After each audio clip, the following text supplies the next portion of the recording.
Donald Trump clearly hammering the Hillary scandals on the trail. The latest bombshell, the FBI making the pay-for-play investigation of the foundation a top priority.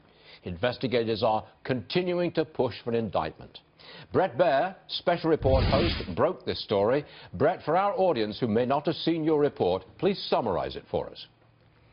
All right, a couple of things to update. First of all, Stuart, good morning. There is a battle inside the FBI and the DOJ and inside the FBI itself on how to move forward and whether to move forward in different elements of this, as detailed in the Wall Street Journal today. What our two separate sources close to and intimate knowledge of the investigations tell us and told us was that the Clinton investigation, Clinton Foundation investigation, is wide and expansive. It has involved 4 different offices. It never stopped. It started more than a year ago. It's being led by the white-collar criminal division, public corruption in the FBI.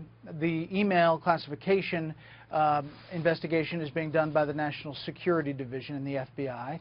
We are being told that they have a lot of evidence currently. They have more evidence coming in all the time, a lot of it because of WikiLeaks, but also because of mining Anthony Weiner's computer for Huma Abedin emails, and also because there are 2 other laptops that we thought had been destroyed. Cheryl Mills, the former chief of staff of Hillary Clinton, and Heather Samuelson, a top aide. We believe that there was an immunity deal given to those people to testify and that the FBI had destroyed those laptops as part of the deal. We are told that that is not the case, that those laptops are still available, and they are at the Washington office of the FBI, and they're being exploited because they say any immunity deal is null and void when someone is found to be lying to the FBI. So you've got a number of elements of this. The bottom line is this, Stuart, is that it's continuing at a pace, and there is a battle inside both the FBI and the DOJ about it. Bret, may I just add one point which I don't think you covered in your summary there. I believe you have revealed that there is, I think it's a 99% certainty that at least 5 foreign intelligence services looked at, hacked into Hillary's private server. If that's accurate, sir, that is a bombshell.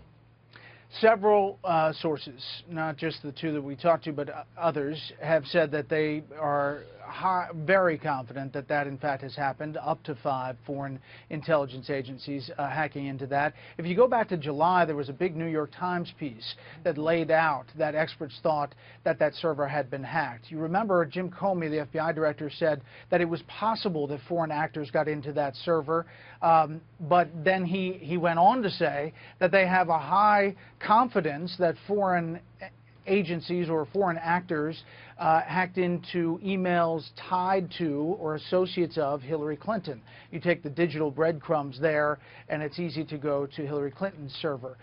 He then went to testify, this is Jim Comey, in front of Congress, that the server had less security than the average Gmail.